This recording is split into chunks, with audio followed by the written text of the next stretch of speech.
السلام علیکم ورحمۃ اللہ وبرکاتہ نحمده ونصلی علی رسولہ الکریم اما بعد۔ آج کا سبق سن لیجئے۔ آج کے سبق کی سرخی ہے سخاوت سے دوستی کیجئے، پارٹ نمبر 99۔ حضور صلی اللہ علیہ وسلم کے زمانے میں ایک بادشاہ تھا دومت الجندل کا۔ وہ بہت بڑا بادشاہ تھا۔ وہ حضور صلی اللہ علیہ وسلم کے لیے کوانٹٹی میں کوئی چیزیں ہدیہ بھیجا کرتا تھا۔ ایک مرتبہ اس نے حلوے سے بھرا ہوا ایک بہت بڑا گھڑا جو اونٹوں پر اس نے بھیجا حضور صلی اللہ علیہ وسلم کو ہدیہ۔ اس میں حلوہ تھا۔ مدینہ والے بھوکے تھے، حلوے کے ٹکڑے تھے اس کے اندر۔ تو روایت میں یہ ہے حضور صلی اللہ علیہ وسلم کے پاس مسجد نبوی میں جب پہنچا وہ گھڑا، اس میں ٹکڑے تھے، تو حضور صلی اللہ علیہ وسلم بیٹھ گئے اور بیٹھ کر جو ہے حضور صلی اللہ علیہ وسلم نے صحابہ سے کہا آ جاؤ بھئی، آ جاؤ آ جاؤ آ جاؤ۔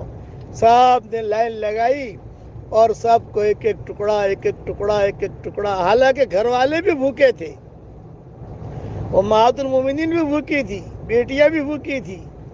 ان کو پہلے نہیں دیا، پہلے سب کو دیا صحابہ جو مسجد میں تھے، اور دے دلا کر جب فارغ ہوئے اتنے میں حضرت جابر آئے رضی اللہ تعالیٰ عنہ، تو حضور صلی اللہ علیہ وسلم نے ان کو بھی ایک دیا اور پھر بلا کر کہا جابر جابر آؤ آؤ آؤ، ایک اور ٹکڑا دیا۔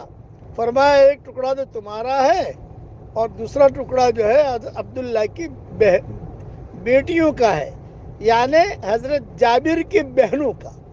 حضرت جابر کے والد عبداللہ تھے، ان کا انتقال ہو گیا تھا، تو شہید ہو گئے تھے احد کے میدان میں۔ تو حضور صلی اللہ علیہ وسلم نے حضرت جابر سے کہا تھا بے سب کی پیشی ہوئی اللہ کے دربار میں، سب سے اللہ نے پردے میں بات کی، لیکن تیرے والد کی جب باری آئی تو اللہ نے آنکھوں میں آنکھیں ڈال کر بات کی اور کہا عبداللہ بتاؤ تمہاری کیا تمنا ہے، کیا خواہش ہے؟ تو تیرے والد نے یہ کہا کہ میری خواہش یہ ہے کہ دنیا میں پھر واپس جاؤں اور واپس جا کر پھر سے میں شہید ہو کر آؤں۔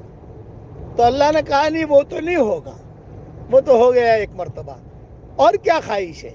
تو فرمایا کہ بھئی یہ کہ میری بیٹیاں ہیں، میرے گھر والے ہیں، ان کی خبریں تو ہمیں پہنچ جاتی ہیں یہاں، لیکن میری خبر ان کو کون دے کہ میں کس حال میں ہوں؟ میری خبر پہنچا دیجیے۔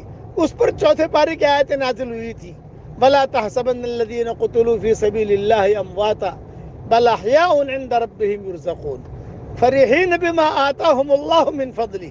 یہ پوری آیت جو ہے یہ ان کے کہنے پر نازل ہوئی۔ حضور نے کہا تیرے ابا نے درخواست کی اور یہ اللہ نے پیغام بھیجا ہے۔ تو ان کی 9 بیٹیاں تھیں، حضرت جابر کی 9 بہنیں تھیں۔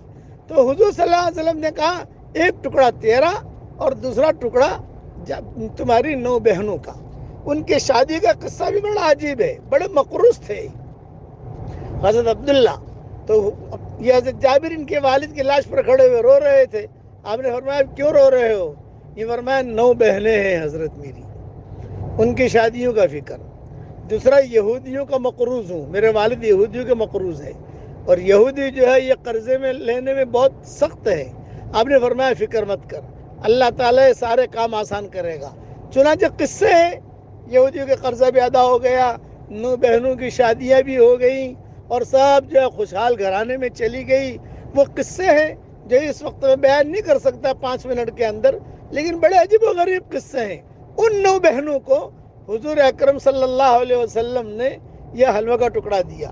بعض روایت میں یہ ہے کہ خالد بن ولید بھی تھے، تو وہ حلوے کا ٹکڑا وہاں سے آ رہا تھا، دیکھ آ رہی تھی، اب بھوک لگ رہی تھی، تو خالد بن ولید نے جو ہے ایک ٹکڑا اندر سے خود لے لیا، اور پھر جب پیٹ نہیں آنے سے آ گیا یار بھوک لگ رہی ہے تو دوسرا بھی لے لیا، اور حضور صلی اللہ علیہ وسلم کو آ کر کہا کہ حضرت میں نے دیکھ لیا ہی لیا لیکن دوسرا بھی لیا۔ آپ نے فرمایا کوئی بات نہیں کوئی بات نہیں، اپنے گھر والوں کو کھلا دینا، گھر والوں کو کھلا دینا۔ یہ سخاوت تھی، اس لیے سخاوت سے دوستی کیجئے۔ اب پڑھیے میرے ساتھ، اللہم انی اعوذ بک من کل عمل یخزینی۔ اے اللہ ہر اس کام سے میری حفاظت فرما جو مجھے رسوا کر دے. بس حدیث کی دعا ہے. یہ دعا بھی رسول اللہ صلی اللہ علیہ وسلم اور صحابہ پڑھا کرتے تھے. حوالے میری کتابوں میں دیکھ لیے جائیں. یہ قصہ جو میں نے بیان کیا حلوے کا، یہ بدایہ و نہایہ میں موجود ہے. اللہ تعالی ہم سب سے راضی ہو جائے. آمین. وآخر دعوانا ان الحمدللہ.